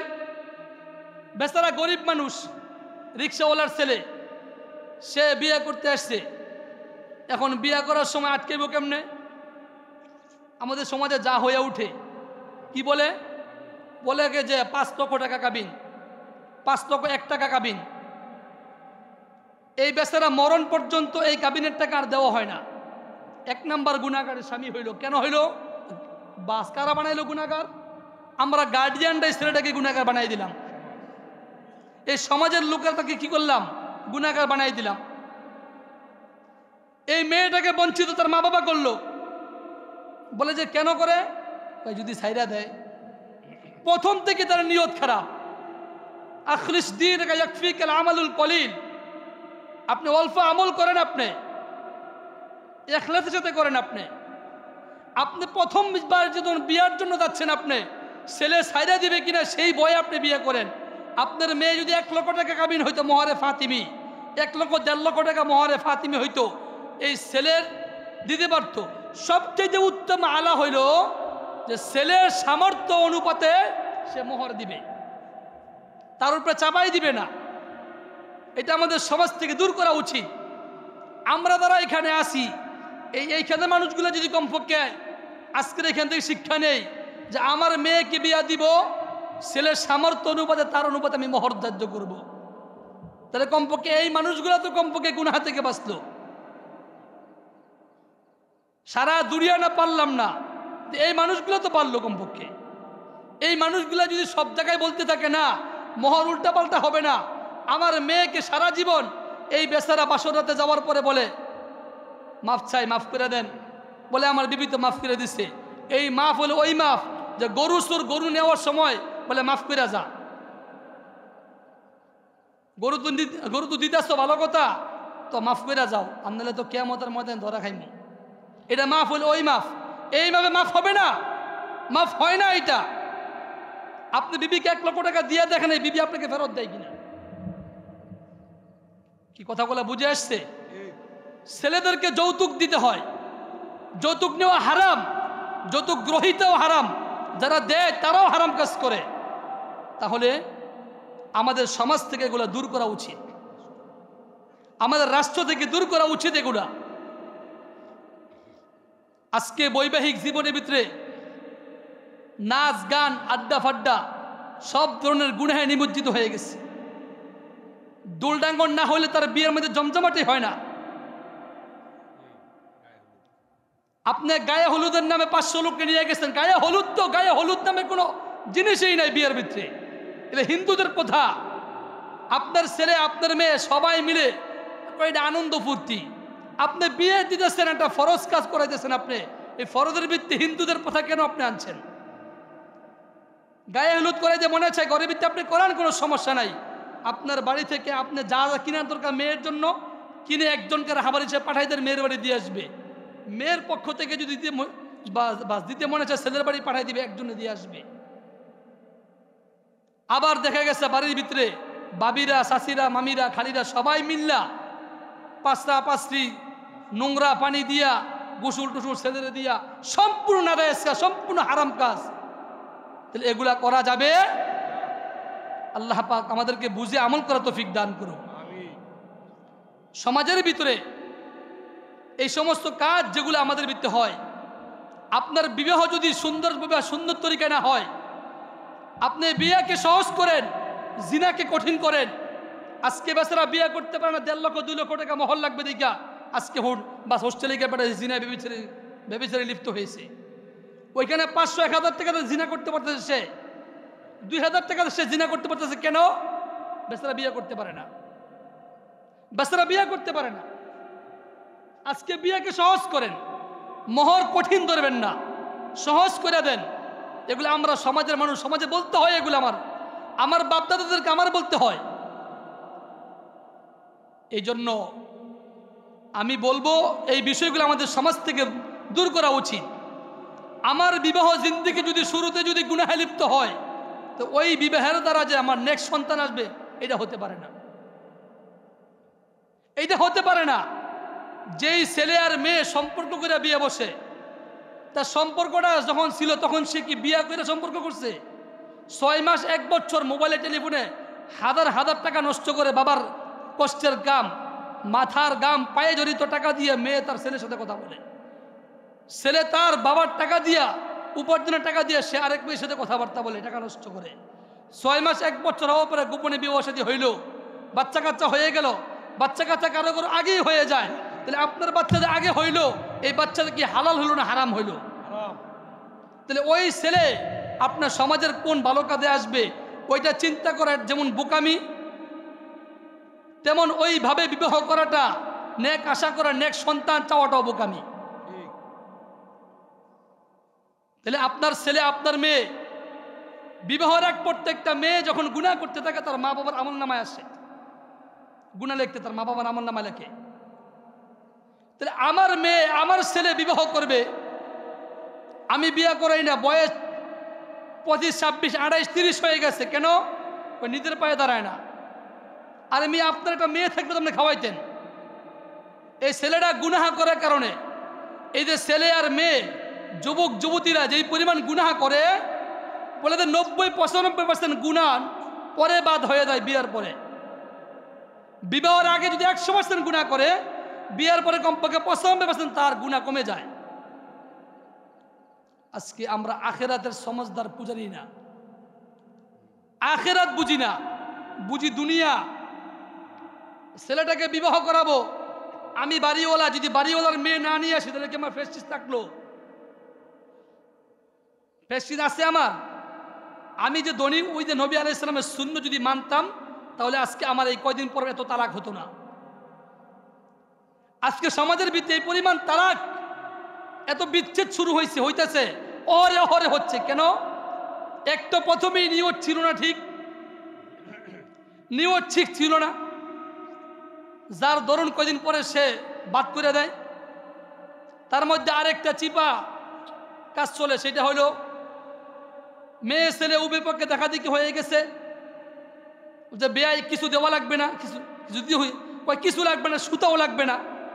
মেয়েকে বিবাহ দেওয়ার পরে যখন ঘরে নিয়ে যায়, নিয়ে যাওয়ার পরে এখন বাবা তো কিছু দিতে পারলো না, শাশুড়ি বিভিন্ন ননদরা খোটা দিয়া বলে, কিও থাকবেন, কি আনছেন? এই যে একটা নির্যাতন, অমানসিকতা, নিপরিত কষ্ট তাকে দেওয়া হয়, বলে এটা সম্পূর্ণ নাজায়েজ, হারাম কাজ করে, না সম্পূর্ণ হারাম কাজ। মেয়ের বাড়িতে 100, 200, 300 লোক এনে খাওয়াইতে হবে, নাহলে হবে না, সম্পূর্ণ নিষেধ এটা। কেন? যেই মেয়েটাকে আমি 20 বছর, 30 বছর, 40 বছর, যেই মেয়েটাকে আমি ছোটকাল থেকে নিয়ে 20 বছর লালন পালন করলাম, লক্ষ লক্ষ টাকা তার পিছনে আমার ব্যয় হয়েছে, আমার কলিজার টুকরা আপনি নিয়ে যাচ্ছেন, এতে তো আমার অনেক কষ্ট, আমার টাকা পয়সা না, আমি লোনের টাকা নিয়ে, সুদে টাকা নিয়ে আমার মেয়েকে আপনি হাতে উঠে দেওয়া লাগতেছে। কেন? আপনারা তো মনে চায় লোকে না খাওয়াইতে, আপনি আপনার বিআইকে দেন না 1 লক্ষ টাকা, বিআই আমার লোক আসবে, আমার মান সম্মান ঠিক রাখা লাগবে, আপনি 1 লক্ষ টাকা আমি আপনাকে দিলাম, আপনি যা করার করেন। কিন্তু কারো মেয়ের বাড়িতে অনুষ্ঠানের জন্য 100, 200, 300 আনতে হবে, নাহলে হবে না বিয়া। এটা সম্পূর্ণ আদায় হারাম। ছেলের বাড়িতে যাও, যতবার যত যাও, কোনো সমস্যা, শরীয়তের কথা, আমার কোনো বানানো কথা না। অলিমা করে, অলিমা খাওয়াও। নবী আলাইহিস সালাম করছেন। বিবাহ মসজিদে সুন্নত তরিকা হবে, মসজিদে ঠিকই বিয়া হয়, বাড়িতে গিয়ে আবার ঠিকই গুনাহে নিমজ্জিত। ছেলের বাড়িতে অলিমা হবে, মেয়ের বাড়িতে কোনো দুমদাম হবে না। যদি মেয়ের বাবার অট্টালিকা অনেক থাকে, সে আপনাদেরকে করাইতে চায় জোরে জুলুমে, না আসতেই হবে, খাইতেই হবে, তাইলে কোনো সমস্যা নেই। কিন্তু মেয়ের বাবার উপরে গাড়ির উপরে চাপাই দেওয়া সম্পূর্ণ নিষেধ। আরেকটা হলো নবী আলাইহিস সালামের সুন্নত, সেটা হইল যে বড়লোক মানুষ, তোর গোলামের পুত, তোমার কথা সব কথা শুনতে আমার সময় আসেনি, আমার কি কম আসেনি, এই কথা বলেই শুরু হয়ে থাকো দুজনের মাঝে ঝগড়া। 3 মাসের মাথায় আমি আর রাখতে পারতেছি না, আপনাকে মেয়ে আপনারা নিয়ে যান। বলেন তো এখানে কেন হইল এটা সমস্যা? নবীদের সুন্নত মানে নাই। নবী আলাইহিস সালাম বলছেন, গরিবে বিবাহ করবা, দরিদ্রে বিবাহ দিবা, তাইলে তোমার বন্ধন ঠিক থাকবে। আমাদের সমাজে আরেকটা হইল, আমাদের মসজিদগুলাতে আমি মাসালাগুলা বলতেছি, খুঁটা খুঁটা বলতে যেখানে যা আসছে তাই বলার চেষ্টা করতেছি। মসজিদগুলাতে আমি আর আপনি, আমাদের ডাক্তাররা যখন পরামর্শ আমাদেরকে দেয়, আমি সারা দিন রাত সংসারে সব কাজ করি, মসজিদে আসার পরে চেয়ার নিয়ে বসি, এইটা মাসআলাগত ঠিক না। কেন ঠিক না? মাসআলাগত ওইটা ঠিক, যে যতটুকু পারবে ততটুকুর উপর আমল করবে। বলেন তো কেমনে? আমি যদি রুকু দিতে পারি আমি রুকু দিব, আমি যদি সেজদা করতে পারি আমি সেজদা দিব, আমি যদি দাঁড়ায় থাকতে পারি আমি দাঁড়ায় ইমাম সাহেবের সাথে কেরাতগুলো শুনবো, আমার যদি কোমরে রুকু দিতে সমস্যা না হয় আমি রুকুগুলা দিব, আমার যদি সেজদা দিতে সমস্যা হয় পিছনে চেয়ার রাখবো, চেয়ার আমি বসা সেজদাগুলা দিব। আমি সব কাজ পারি, সব বুঝি, সব করতে পারি, মসজিদে এসে আমি চেয়ার নিয়ে নেই। এর জন্য চেয়ার ব্যবহার করা ঠিক না। আল্লাহ নবী সাল্লাল্লাহু আলাইহি ওয়াসাল্লাম বলছেন, আপনি যদি দাঁড়ায় নামাজ না পড়তে পারেন, আপনি বসে নামাজ পড়েন। বসে নামাজ আপনি পড়তে পারেন, আপনি কায়িত হয়ে চিত হয়ে নামাজ পড়েন। কিন্তু আমাদের ডাক্তাররা এখন বলেন যে তাদের হাঁটু ক্ষয় হয়ে যায়, বিভিন্ন কারণ কারণে আপনি চেয়ারে বসে নামাজ পড়েন। আমাদের উলামায়ে কেরাম মাসআলা বলেন, ফুকাহে কেরাম কোন মাসআলা বলেন, কোনো সমস্যা নাই, আপনি চেয়ারে বসে পড়েন, আপনি দাঁড়াইতে পারেন, হাঁটতে পারেন, চলতে পারেন, 5 তলা বিল্ডিং আপনি উঠতে পারেন, আপনি কেন বসে বসে নামাজ পড়েন? বলে আমার মাথাতে সমস্যা, আমি রুকু দিতে পারি না, হাঁটুতে সমস্যা, সেজদাতে উঠতে পারি না। তাইলে আপনার জন্য সহজ মাসালা হইল, আপনি পিছনে চেয়ার বা টুল রাখবেন, আপনি টুল রাখার পরে সামনে আপনি দাঁড়াইবেন, দাঁড়ানোর পরে আপনি দাঁড়ায় কিয়াম শোনা ফরজ, কেরাত শোনা কি ফরজ। তো আমি আর আপনি আমি যে দাঁড়ায় থাকতে পারি, আমি তো দাঁড়ানো নষ্ট করলাম, দাঁড়ায় কেরাত শোনা ফরজ, তা আমি তো বসে বসে শুনতেছি, তাহলে ফরজ বাদ দিয়ে দিলাম নামাজের ভিতরে। আমার তো দাঁড়ানোর সমস্যা নাই। কথাগুলো বুঝেন ভালো করে, আমি কিন্তু বিরোধিতা কথা বলতে মাসআলা বলতেছি। এখানে আমার দাঁড়ানোর সক্ষমতা আছে, তাহলে বলবেন যে হুজুর তাহলে তো কাতারের এক হাত সামনে আমি চলে যাই। বলে সমস্যা নাই, কাতা সোজা করা ওয়াজিব। আপনি তো এক ফরজ ঠিক রাখছেন, আল্লাহ তাআলার কাছে ওজরে মাকুল আছে যে আমার আজকে হাঁটুতে সমস্যার কারণে আমি দাঁড়ানোকে ফরজ ঠিক রাখার জন্য আমি যখন চেয়ারটা বা টুলটা রাখি, তখন কাতারের শেষ সীমানা মুড়া, আপনার পায়ের মুড়া যেখানে পড়ে ওইখানে দেখবে চেয়ারের শেষ সীমানা, শেষ পায়াগুলা, ওইখানে পিছনের পায়া থাকবে আর সামনে একা চলে যাবে দেখবেন। ওই আমি চেয়ারের সামনে দাঁড়ালে বলবো কাতার তো নষ্ট হয়ে গেল, এতে সমস্যা নেই, আপনি তো ওজনের জন্য দাঁড়াইছেন। এই একটা সমস্যা। মসজিদের ভিতরে এসে আমরা যখন নামাজগুলো পড়ি, রুকু সেজদাগুলো করি, এগুলো যেন সুন্নত তরিকায় হয়। ইমাম সাহেবের কাছে বলার চেষ্টা করা, ইমাম সাহেবদের কাছে বলে শিখার চেষ্টা করা, সূরা ফাতিহা হয় কিনা, রুকু হয় কিনা, সাজদা হয় কিনা, আত্তাহিয়াতু হয় কিনা, দুরূদ শরীফ হয় কিনা। আমি নামাজের সময় দাঁড়ায় তাকাই থাকি ঘড়ির দিকে, আমি নামাজের সময় পয়সা তাকায় থাকি অন্যদিকে, আমি রুকুত গেলে আমার আমার নাক লাগে না, সেজদায় গেলে রুকুতে গেলে আমি অন্যদিকে তাকায় থাকি না। রুকুতে গেলে আমার সুন্নত তরিকা হইল আমার বিদ্যা আঙ্গুলের পায়ের দিকে, দুই পায়ের মাঝখানে আমার দৃষ্টি থাকবে। আমি যখন দাঁড়ায় থাকি আমি সামনের দিকে তাকাবো না, কি লেখছে সামনে দেখবো না, কয়টা বাধা ওইটা দেখবো না। আমার সুন্নত তরিকা হইল আমি সেজদায় থাকা আমার চোখের দৃষ্টি থাকবে। নামাজের সুন্নত, চোখের সুন্নত 5টা। দাঁড়ানো অবস্থায় সেজদা জায়গায় থাকবে, রুকু দেওয়া অবস্থায় আমার দুই পায়ের বৃদ্ধাঙ্গুল অথবা দুই পায়ের মাঝখানে দৃষ্টি থাকবে। সেজদায় গেলে আমার দৃষ্টি থাকবে আমার নাকের আগার দিকে। আমি যখন বসবো, বৈঠকে বসবো, তখন আমার দৃষ্টি থাকবে কোথায়? কুলের দিকে। আমি যখন সালাম ফিরাবো আমার দৃষ্টি থাকবে আমার কাঁধের দিকে। এখন আমি নামাজে দাঁড়ানোর পরে আল্লাহু আকবার বললাম। অনেক বাবারা তারা চেয়ারে বসে নামাজ পড়ে, মুরব্বীরা চেয়ার যেগুলো পিছনে হেলান তখন এরকম জায়গা আছে তাকিয়া, এগুলোর পিছনে বয়ে বইয়া কেরাত শুনতে শুনতে বেচারা ঘুমায় যায়। নামাজ আসে না গেছে? নামাজ আসে না গেছে? তাহলে বুঝতে হবে এত আরামদায়ক না। চেয়ারে বসে নামাজ পড়তে চাইলে আমি পিছনে টুলে নামাজ পড়বো, যেটা পিছনে হেলান না দিতে পারি। হেলান দিতে গেলে ঘুমায় সাথে নামাজ ভেঙে যায়। এই জন্য আমি আপনাদের কাছে বলবো যেটা, তাহলে আমরা নামাজে যখন দাঁড়াবো তখন সুন্নত কয়টা? চোখের সুন্নত কয়টা? 5টা সুন্নত। কয়টা সুন্নত বলে? কয়টা সুন্নত? 5টা সুন্নত। দাঁড়ানো অবস্থায় সেজদার জায়গায়, কোন জায়গায় বলেন? দাঁড়ানো অবস্থায় চোখের দৃষ্টি কোন জায়গায় থাকবে? সেজদার জায়গায় থাকবে। যখন আমি রুকুতে যাব তখন আমার দৃষ্টি কোথায় থাকবে? দুই পায়ের মাঝখানে অথবা দুই বৃদ্ধাঙ্গুলের মধ্যে। আমি যখন সেজদায় যাব, সেজদায় যাওয়া অবস্থা আমার দৃষ্টি কোন দিকে থাকবে?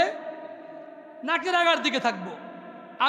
আমি বসলাম, আত্তাহিয়াতু লিল্লাহি ওয়াসসালাওয়াতু ওয়াত-তাইয়্যিবাত, আসসালামু আলাইকা আইয়ুহান নাবিয়্যু ওয়া রাহমাতুল্লাহি ওয়া বারাকাতুহু, আসসালামু আলাইনা ওয়া আলা ইবাদিল্লাহিস সালিহিন, আশহাদু আল্লা ইলাহা। এটা একটা সুন্নত। এটা একটা সুন্নত। কি সুন্নত? বলেন যে আশহাদু আল্লা ইলাহা ইল্লাল্লাহ যখন বলবেন তখন আপনি আঙ্গুল নামাইবেন।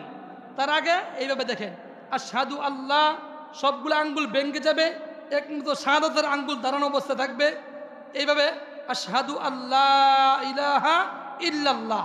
নামানোর পরে এই যে হাঁটুর মধ্যে এইভাবে নামাজ শেষ করা পর্যন্ত আমি আর আপনি রেখে দিব। এই যে নবীদের একটা সুন্নত। বুঝে আসছে? নামাজে তখন আমি আত্তাহিয়াতু দুরূদ শরীফ পড়তে থাকবো, দয়মা সূরা পড়তে থাকবো। তার ওই সময় দৃষ্টি থাকবে কোথায়? আমার এই কুলে, ওই সামনের দিকে না। যখন আমি সালাম ফিরাবো, আসসালামু আলাইকুম ওয়া রাহমাতুল্লাহ, কাঁদে ওই আব্দুল করিমের বাড়ির দিকে, আব্দুর রহমানের বাড়ির দিকে না। আসসালামু আলাইকুম ওয়া রাহমাতুল্লাহ, আসসালামু আলাইকুম না, এটা পুরোটাই সুন্নতের খেলাফ। যেই নামাজ মান আহাব্বা সুন্নতি ফাকাদ আহাব্বানি ওয়া মান আহাব্বানি কানা মাই ফিল জান্নাহ। রাসূলুল্লাহ সাল্লাল্লাহু আলাইহি ওয়াসাল্লাম বলেন, মান আহাব্বা সুন্নতি, যে ব্যক্তি আমার সুন্নতকে ভালোবাসে, ফাকাদ আহাব্বানি, সেজন্য আমাকে ভালোবাসতো। সুবহানাল্লাহ। ওয়া মান আহাব্বানি, আর যে আমারে ভালোবাসতো, কানা মাই ফিল জান্নাহ। সুবহানাল্লাহ। বলে যে সে আমার সাথেই জান্নাতে থাকবে। কার সাথে? কার সাথে? নবীদের সাথে। আল্লাহু আকবার। নবীদের সাথে জান্নাতে থাকতে চাই তো আমরা? চাই তো ইনশাআল্লাহ। হাত উঠে দেখা একটু।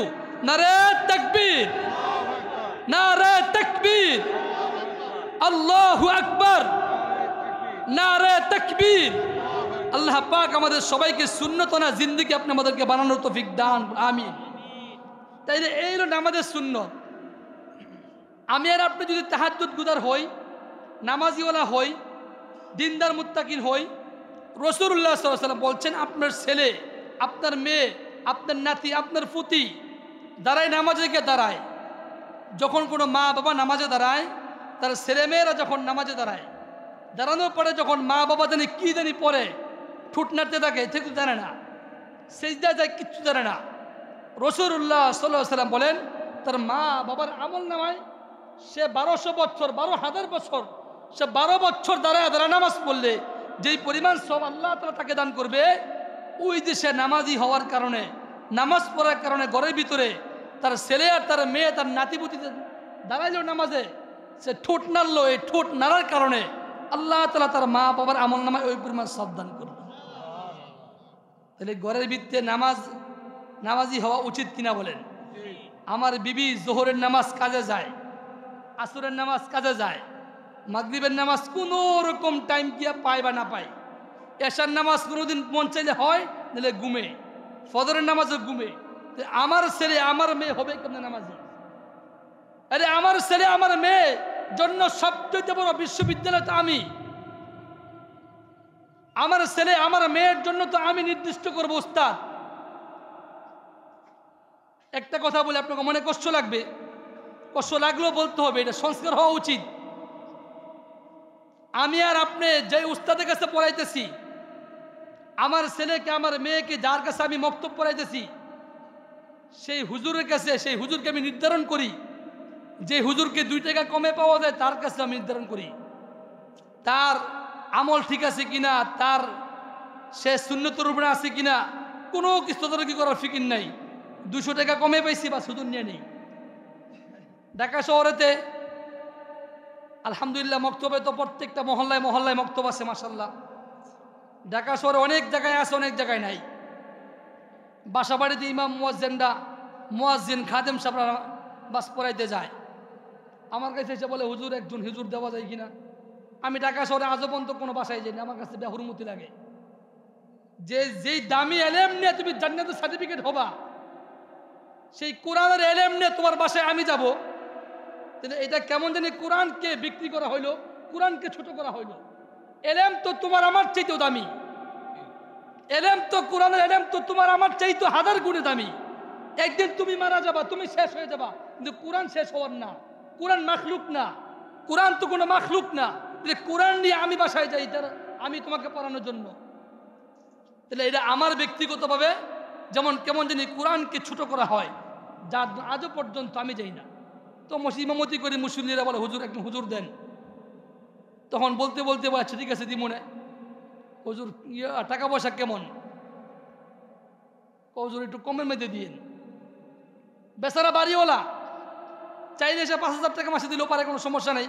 তার এই ছেলেটা ইংলিশ মিডিয়ামে পড়ায়, সপ্তাহে 3 দিন পড়ায়, সপ্তাহে 3 দিন পড়ায়, মাসে দেয় 6000-8000 টাকা দেয়। আর এই হুজুর শুক্রবার দিন বন্ধ করতে পারবে না। হুজুর মাঝে মধ্যে যে বন্ধ হয়, সপ্তাহে কিন্তু একদিনে বেশি বন্ধ দেওয়া যাবে না। তো বেতন কত? হুজুর আগের হুজুরে তো 500 দিতাম, তো কত নিবেন আপনি?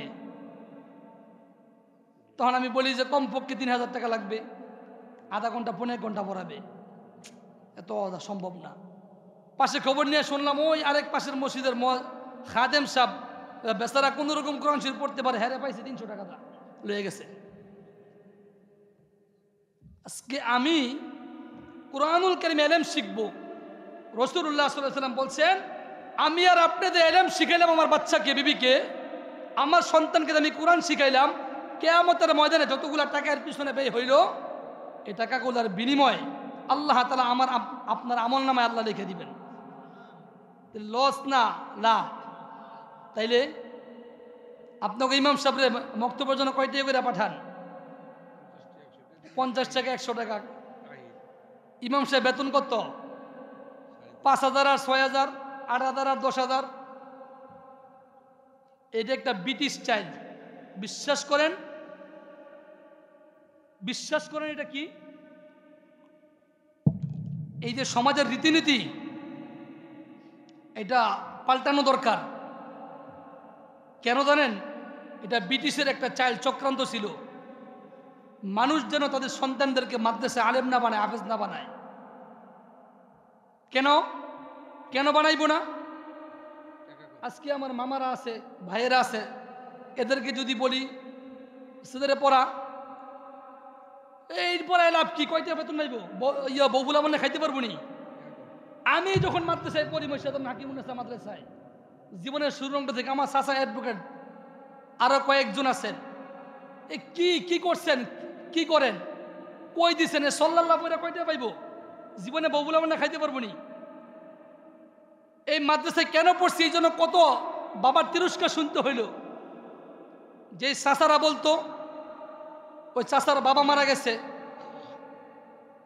আমার দাদা, আমি তার জানাজা পড়াইলাম, আমি কবরে নামলাম, আমি তার গোসল দিলাম, শেষ মৃত্যুর সময় তার সামনে গিয়ে কালিমা উচ্চারণ করলাম, সূরা ইয়াসিনের তেলাওয়াত করলাম। আমারে ধরে ধরে কান্দে বলে, বাবারে ধরে ধরে কান্দে আর বলে, ভাই আপনি ভালো করছেন, আপনার জীবনে সাকসেস। মসজিদে নামাজ পড়ানোর জন্য অ্যাডভোকেট হোক, ব্যারিস্টার হোক, উকিল হোক, যাই হোক, আমার আগে কেউ যেতে পারে না। আপনারা আমার চেয়ে অনেক কিছু গণ্যমান্য ব্যক্তিবর্গ সবাই এখানে আছেন, তাহলে আমার কথা কেন শুনতে এলেন আপনারা? আমার এখানে আমার বংশমর্যাদার কারণে না, কোরআনের কারণে। বলে এই কোরআন এখানে দামি চেয়ারটা কেন? বলে সবচেয়ে দামি জিনিস হলো কোরআন। কোরআন কোথায় ছিল? লাউহে মাহফুজে ছিল। সবচেয়ে আলা দরজা, সবচেয়ে দামি ফেরেশতা জিবরিল আমিন, ওনার কাছে কোরআন দিয়েছেন আল্লাহ। ওই কোরআন সবচেয়ে দামি মুহাম্মদুর রাসূলুল্লাহ সাল্লাল্লাহু আলাইহি ওয়াসাল্লাম, সবচেয়ে দামি নবী, যেই নবীর উম্মত সমস্ত নবীরাও নবীর উম্মত, যেই নবীর আগে কেউ জান্নাতে যেতে পারবে না। তাহলে ওই নবী সবচেয়ে দামি 1 নম্বর নবী। যেই রাত্রে পাঠাইছেন সেই রাত্র 1 নম্বর রাত্র, যেই মাসে পাঠাইছেন সেই মাসটা 1 নম্বর মাস। তাইলে যেই রজনীতে পাঠাইছেন সেই রজনীও 1 নম্বর রজনী। তাহলে আল্লাহ বলেন যেই সিনে আমি কোরআন ডাকবো তার এই দিলটাও 1 নম্বর হতে হবে, 2 নম্বর এলে হবে না। সুবহানাল্লাহ। সেই কুরআনওয়ালাকে আমি বেতন দেই 5,000 আর 6,000, এটা বৈষম্য, এইটা বৈষম্য, এটা দূর করা উচিত। আমার নামাজ হবে না হবে আল্লাহ মালুম। আমি যে অফিসে চাকরি করি আমার বেতন 50, আমি যার পিছনে নামাজ পড়ি তার বেতন 6,000। এটা কি করে সম্ভব? এটা কি করে সম্ভব বলেন আপনি আমাকে? যে আমার জান্নাতের সার্টিফিকেট প্রতি ওয়াক্ত দেয়, যে আমি ইক্তেদাতু বিহাদাল ইমাম বলে দাঁড়াই, আমার তো শুদ্ধ কিছুই হয় না। আর তাহিয়াতু বলতে গেলে 14,000 ভুল হবে আমার, সূরা ফাতিহা শুনাইতে গেলে 20টা ভুল হবে আমার। তাহলে আমার তো উপায় নাই। তাহলে আমার যে উপায় করে দিতেছে, যে আমার জান্নাতের চাবি প্রতিদিন বানায় দেয়, ওই মেস্তুরির বেতন কত হওয়া উচিত ছিল বলেন? আপনারা বলেন কত উচিত ছিল? টাইস মিস্ত্রির 1 বেতন, রাজমিস্ত্রির 1 বেতন, জোগালি বেড়ার 1 বেতন, কন্ট্রাক্টরের 1 বেতন, সব জায়গায় তো সেক্টরের বেতন ভিন্ন। মসজিদে মুয়াজ্জিনের 1 বেতন, ইমাম সাহেবের 1 বেতন, খতিব সাহেবের 1 বেতন, সবটা ক্যাটাগরিওয়ালা ভিন্ন। আজকে আফসুস, এটা ব্রিটিশ আন্দোলনের মধ্যে ছিল যে আলেম ওলামাদের বেতন ন্যূনতম বেতন ধরবা। আজকে যদি আমার ছেলের বেতন হয়তো 50, এই মসজিদের পক্ষ থেকে যদি ইমাম সাহেব বেতন হয়তো 40, আজকে সবাই হাজার চেষ্টা করে আজকে ছেলেটাকে ইংলিশ মিডিয়ামে পড়ায়, সকালবেলা কোচিং করায়, বিকালবেলা কোচিং করায়। কেন? ভালো গ্রেডের নাম্বারে সে এসএসসি পরীক্ষা দিতে হবে, ভালো কলেজে তার চান্স পাইতে হবে, তারপর সে পিএইচডি করার জন্য বাহিরে যেতে হবে। তার স্বপ্ন এটা। আজকে বিশ্বাস করেন যারা এগুলা করছে, নোবেল প্রাইজ পুরস্কার খুব কমে পেয়েছে তারা। আল্লাহ তাআলার কালাম নিয়া পুরা সারা বিশ্বকে পিছিয়ে ফেলা রেখে আমাদের বাংলাদেশের খোদে হাফেজ দ্বারা, ঠিক নেবে ঠিক। সেই কোরআন ওলাদের সম্বর্ধনা দেওয়ার জন্য এই পর্যন্ত রাষ্ট্রীয়ভাবে আইসে কোনো মিডিয়া আসছে? পাইছেন আপনারা কোনোদিন? আপনারা দিলেও না দিলেও দিবে কে? দিবে কে? দুনিয়ার কেউ দিয়ে শেষ করতে পারবে? আলহামদুলিল্লাহ এখন অনেক SP, DC, police, SI, NSI, অনেকের ছেলে ঢাকাতে আমার মাদ্রাসা আছে, নুরুল কোরআন মাদ্রাসা, 5-7 জন পুলিশের ছেলেরা আমাদের এখানে পারে। একজনের 2 ছেলে, দুনো ছেলে মাদ্রাসা। ওদের আর কি? জীবনে যা কামাইতেছি সব দেম নিয়ে যাইব, মরা পড়ার কে কাটবো? কাটার মতো তার কেউ নাই। এই যে একটারে বানাইছি খাড়িয়ে প্রস্তাব করে, মানে এই 2টারে দিলাম যে পক্ষে মরার পরে নিয়ে একটু রব্বির হামহুমা কামা রাব্বাল সগীরা বলে। বিশ্বাস করেন আপনি হাফিজুল কোরআনের কি এক আজীব ঘটনা আপনাদেরকে শোনাই আমি। ঢাকাতে বিভিন্ন মসজিদে রমজান মাসের আগে যখন রমজানের হাফিজ সাহেব রাখে ইন্টারভিউ দেওয়ার জন্য, আমরা যখন ছাত্র অবস্থায় ছিলাম, রমজানের শাবান মাসের আগে বিভিন্ন মসজিদগুলোতে হাফেজ আবশ্যক তারাবির নামাজের জন্য। এত তারিখে নিজের যোগ্যতা সম্পূর্ণ যা যা আছে এগুলো নিয়ে আসবেন, 1 কপি 2 কপি ছবি, আপনার শিক্ষকতা যোগ্যতা সনদ সহ আপনি অমুক দিন অমুক বরাবর দরখাস্ত জমা দিবেন, কি হয় না হয়? এগুলো আমরা প্রতিযোগিতায় নেই, এগুলো আমরা ইন্টারভিউর মধ্যে বিচারক হিসেবে থাকি। বিশ্বাস করেন চোখের পানি ধরে রাখতে পারলাম না।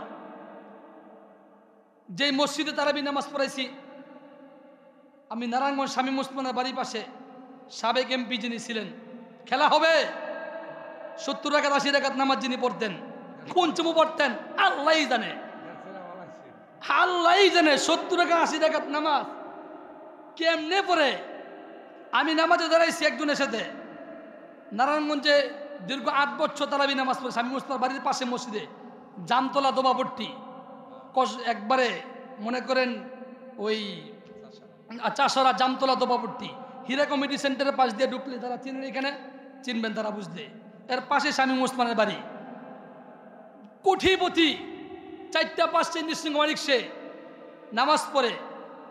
এখন আমি তার লগে নামাজে দাঁড়াইছি, আমি সূরা ফাতিহা না শেষ করার আগেই এবার রুকুতে গেল না। আয় হায়, আমরা হাফেজ সাহেব পড়লে না দ্রুত আমরা পড়তাম পারি, তোমার বয়স 80 তুমি কেমনে বললা? আল্লাহ, সূরা ফাতিহা পড়তাম রুকুতে গেল গা, আমার 1 রাকাত শেষ আর 2 রাকাত শেষ।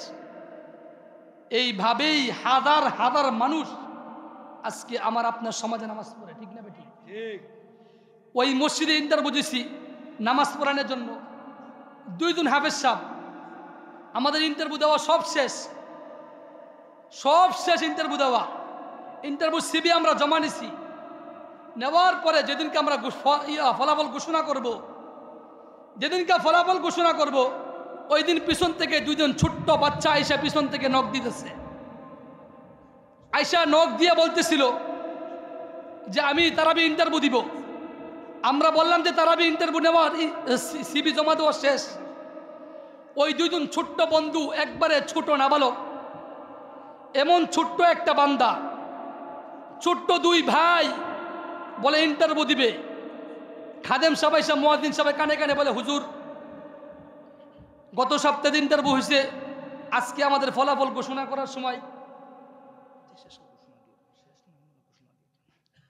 আমরা সবাই বলি নারে তাকবীর, প্রধান বক্তার আগমন, প্রধান বক্তার আগমন, শুভেচ্ছার স্বাগতম, নারে তাকবীর, কুরআন সুন্নাহর আলো, কুরআন সুন্নাহর আলো, ইসকন নিষিদ্ধ হোক, বলেন ইসকন নিষিদ্ধ হোক। এটার কি জোর দাবি জানাইতে হবে আমাদের এখন থেকে, বুঝে আসছে? আমাদের প্রধান মেহমান, প্রিয় এলাকাবাসী, আমাদের প্রধান মেহমান এই মুহূর্তে আমাদের স্টেজে উপস্থিত, আলহামদুলিল্লাহ বলি সকলে আলহামদুলিল্লাহ। আমরা যারা বিভিন্ন জায়গায় এখনো ঘোরাফেরা করতেছি, মেহেরবানি করে ফ্যান্ডেলে আমরা দ্রুত চলে আসি। তো যেই কথা বলতেছিলাম যে হাফেজ সাহেব, 2 জন হাফেজ সাহেব ইন্টারভিউ দিতে আসছে, যাদেরকে দেখলে মনে হয় না তারা ইন্টারভিউ দিবে। পায়ের তালু থেকে নিয়ে মাথা পর্যন্ত তাকাইলাম, মনে হয় যে হাইটে হাইটে ভিক্ষা করতে করতে আসছে। 2 ভাই, চেহারা মধ্যে এত মায়া, চেহারা এত মায়াবী চেহারা, 2 ভাই। তো আমরা দেখতেছিলাম পিছন থেকে, তো খাদেম সাহেবের মুয়াজ্জিন সাহেব ধমক দিছে, না যান, বাদ হবে না, ইন্টারভিউ শেষ। পিছনে আমাদের একজন বড় হুজুর ছিল, হুজুর বলেন চুপ করেন, 2 জন মাসুম বাচ্চা আসছে, কোরআনের জন্য, কোরআন তেলাওয়াত করার জন্য আসছে, সব বাদ তাদেরকে আসতে বলেন। নিয়ে আসলাম সামনে, দেখে মনে হয় যে ভিক্ষা করতে করতে আসছে। 2 জন ছোট মানুষ, জামা কাপড় ঠিক নাই, ময়লা। তো আমাদের মধ্যে মুয়াজ্জিন সাহেব বলে, ইমাম সাহেব বলে, হুজুর ইন্টারভিউ দরকার নাই, বাদ দিয়ে দেন তা করে। এক পর্যায়ে বড় হুজুর বলল, নেন না ইন্টারভিউ, তেলাওয়াত একটু করুন। ওই বাচ্চা 2রা আল্লাহর কসম করে বলি, শুনেন কি বলে, হুজুর আমাদেরকে একটু তেলাওয়াত করে সুযোগ দেন, আপনি আমাদেরকে একটু তেলাওয়াত করে সুযোগ দেন আপনি। তবে আমাদের বড় হুজুর বলল, হুজুর যে বাবা তোমরা যেখান থেকে একটু পারো একটু তোমাদের সুবিধা অনুযায়ী তেলাওয়াত করো। আল্লাহু আকবার, এমন তেলাওয়াত করে শুনাইল, মনে হয় যে মক্কাতুল মুকাররমার ইমাম এসে তেলাওয়াত শুনে দিয়েছিল। তারপরে বলে, হুজুর পুরা কুরআনুল কারীম থেকে যে কোনো জায়গা থেকে একটু শব্দ বলবেন, আমি তারপর থেকে বলবো। যদি বলেন আপনারা ধৈর্য সহকারে শুনতে থাকেন, পুরা কুরআনুল কারীম আমি আলিফ লাম থেকে নিয়ে নাস পর্যন্ত বিনা লোকমে ইনশাল্লাহ শোনাবো। আশা করি ইনশাল্লাহ কোনো জায়গায় বাঁচবো না।